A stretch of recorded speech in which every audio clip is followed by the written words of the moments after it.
Or 65. Grabe ka na mag-calculate, boss. Siyempre kanina, kita mo naman. Oh, pero na-calculate din na by the way ni Sanford yung kanyang primal wrath kasi halos nawala na talaga siyang buhay pero nagstay pa rin siya. Oy, pero itutuloy pa rin nila to. Mula si Shinsui as a JP using the guiding wind para makahabol pa si Carl doon sa pagkuha ng pick-off na yon. So pick-off game, Echo. 1K gold lead. Naramdaman natin yung mga mini-moves ng Echo na unti-unti nagbigay sa kanila ng advantage. As we saw dun sa may bottom lane, nagulat ako na nandun si Carl TZ, tinulungan si Benny at yung maliit na dalaw na yun, Chantel, parang napansin natin ang laki agad ng effect kasi si Benny lamang na kay Oheb. Oo, nakakapag-double lane. Alam kasi nila na mahirap mag-double lane actually yung 1-1 si Oheb. So sabi nila para if ever mahirapan na. Ito nakikita na natin sinasalo ni Rene J.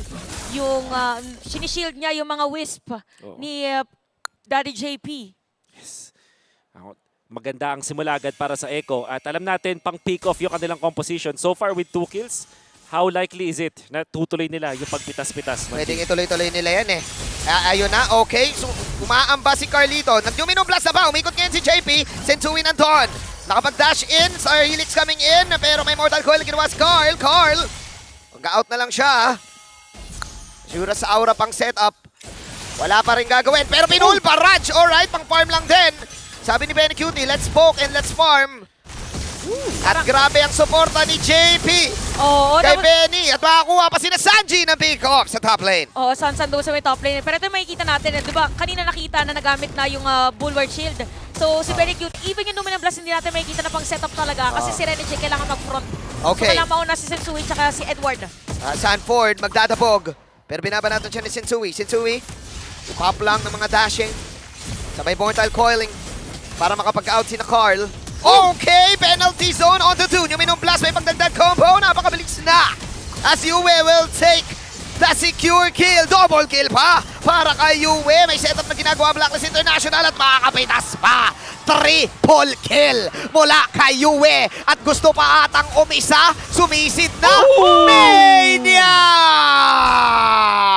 Pero may shutdown na gagawin ng tower. But Yue, nag-iinit na. Si Kuya Yue mo. Ito na yung mga sinasabi ni Wolf kanina na parang golden hour ngayon ni Kuya Yue. Oo. But yeah, for Yue kasi already at level 6. So yung mga damage na dito compared kay Sanji and even JP, pag pupuntahan natin yung passive kasi level 5 pa lang. So imagine yung magiging add. Sa sobrang bilis ng mga pangyayari, naging instant na lang din talaga. So yeah, for Blacklist International dito, kailangan nilang i-continue kasi ang nag-snowball ngayon is actually not Oheb. Ang nagsasnowball ngayon is Yue. Tapos naka-maniac pa siya. Alam natin yung Blacklist, mas lamang sila dun sa mga team fights at nakita natin yung effect nun. Oo. Gusto ko lang din i-take note, etong si Yue, typically Valentina ay flicker pero siya purify ngayon. Pero Ayaw nga pala.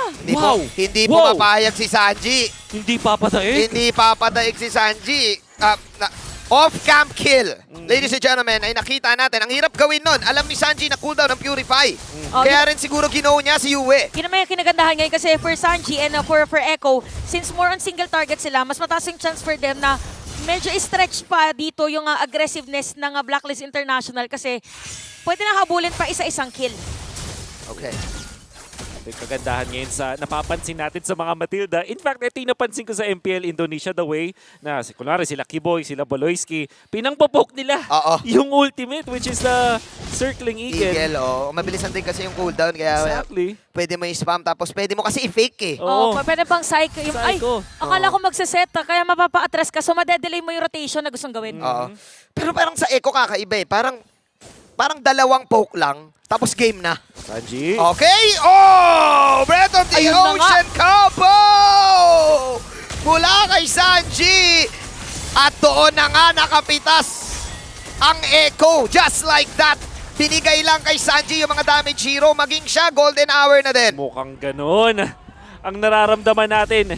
Ang nakakatuwa itong combo na pinakita ni Sanji. Nag-ulti muna siya bago siya nag-petrify Para sure. combo. Oh, nag-wrap waves. Kakaiba yun ha, freestyle. Oo. Oh, ay, ito yung sinasabi natin na if ever man na gusto nilang mas-stretch somehow kasi diba naging aggressive yung Blacklist International, kaya ni Sanji mag-instant kill. Tapos ang nasakto pang instant kill niya, si Oheb, ayun nga yung parang naging insurance plan kasi 1-1 pa yung gamit niya na hero. And we did notice, sinabi mo to mismo, Manjin, madaming kailangan checkan kapag 1-1 at madaming risk involved. Yes. Hindi na siya yung parang OP hero katulad dati noong mga Season 10, Season 11.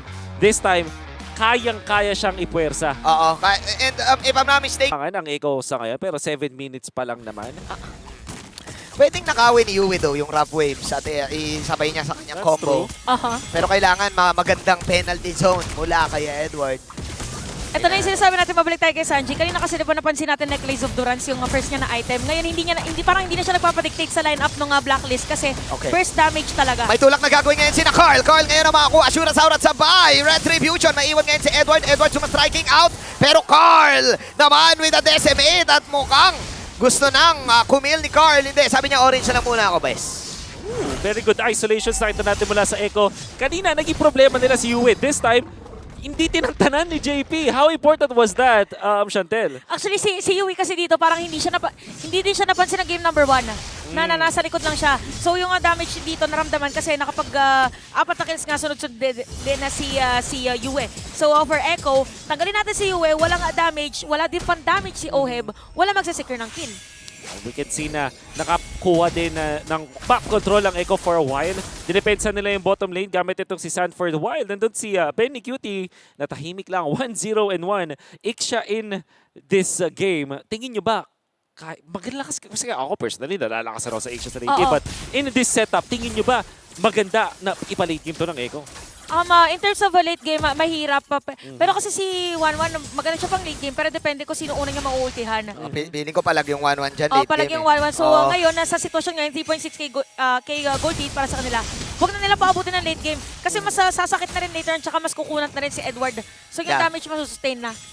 Kaso ang daming option kasi din ng Echo pang kahit hindi lang sila sa Iksha mag-i-invest ng damage output.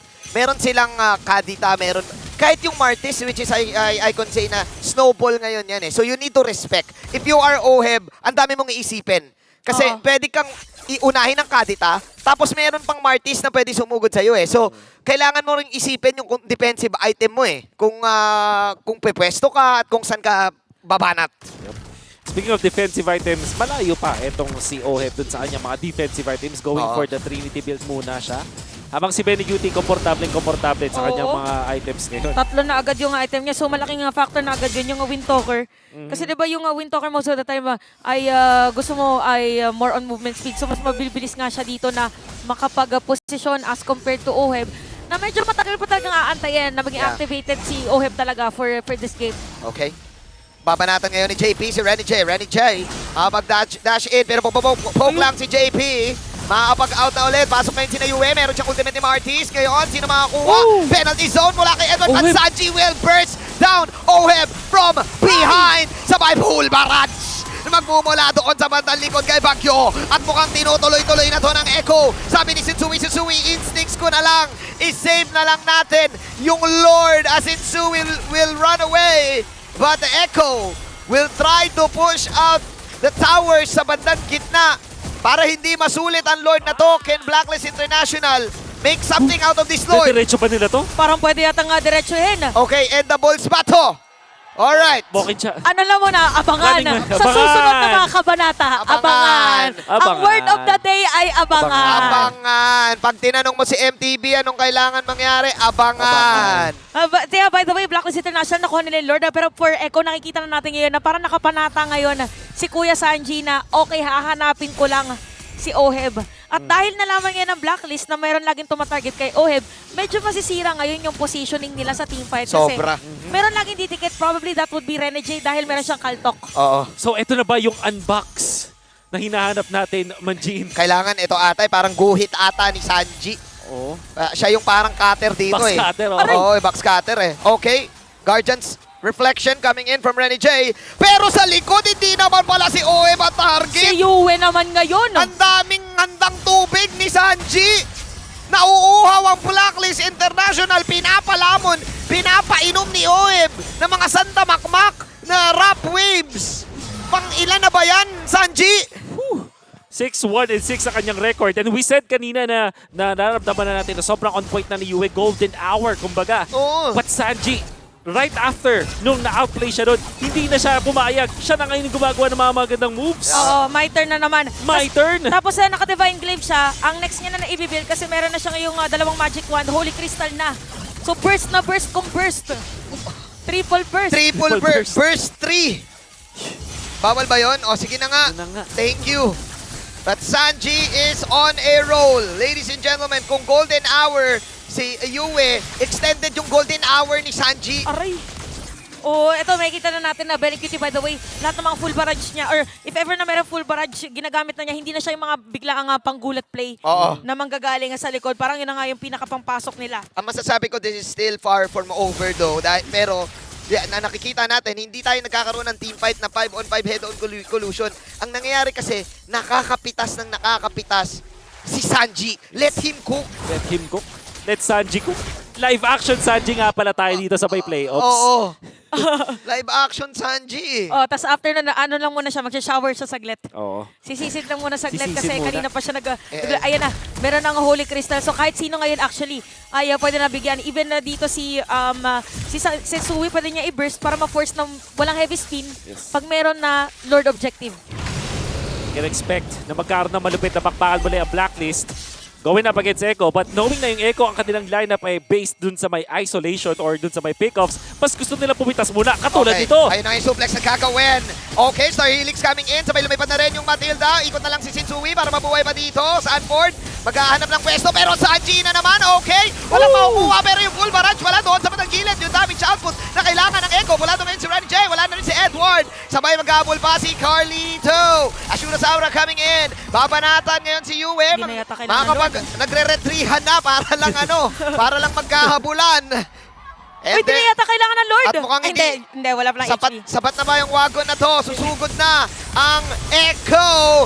Pulado na si Sensui. Echo, ladies and gentlemen, Yue, ay nasa teritoryo na tayo ng mga orca at pinainom tayo ng napakaraming tubig ni Sanji sa laban na to.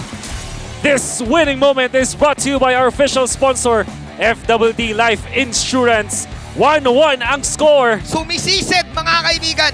Sumisisid ang mga